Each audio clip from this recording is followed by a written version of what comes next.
ایک سوال ہے کہ عورت کا ناک چھدوانا جائز ہے؟ خوبصورتی کے لیے کانوں کا چھدوانا جو ہے یا ناک کا جو ہے شرعاً جائز ہے، اس میں کوئی حرج نہیں ہے۔ دلیل کیا ہے؟ اچھا، ایک ہوتا ہے، جانتے اشکال ابہام کہاں پہ ہے؟ وجہ کیا ہے؟ سوال کرنے کی وجہ کیا ہے؟ کیونکہ اللہ تعالیٰ کی جو خلق اسے تبدیل کرنا یہ حرام ہے۔ لغیر خلق اللہ نے اس منع فرمایا کہ اللہ کے خلق کو تبدیل نہ کرنا ہے۔ لیکن کیا خوبصورتی کے لیے عورت جو ہے زیب و زینت کے لیے اپنے محارم کے لیے معروف جو ہے، کیا وہ کانوں کی بالی اور ناک میں جو کیا کہتے ہیں اسے، زمام عربی میں کہتے ہیں، نت بھی کہتے ہیں عام لفظوں میں، جو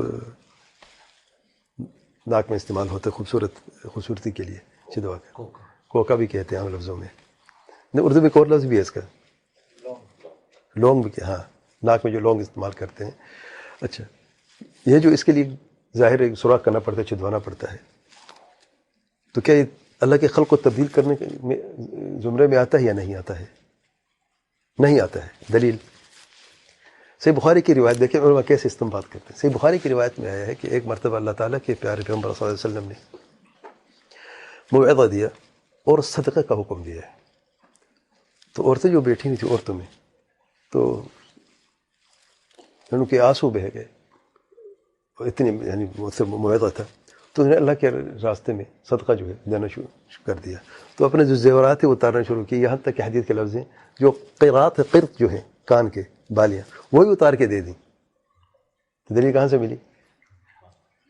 جو کان کی بالیاں جو اتار کے دی ہیں، ظاہر کان چھدے ہوئے تھے تو اس لیے اتار کے دیا نا۔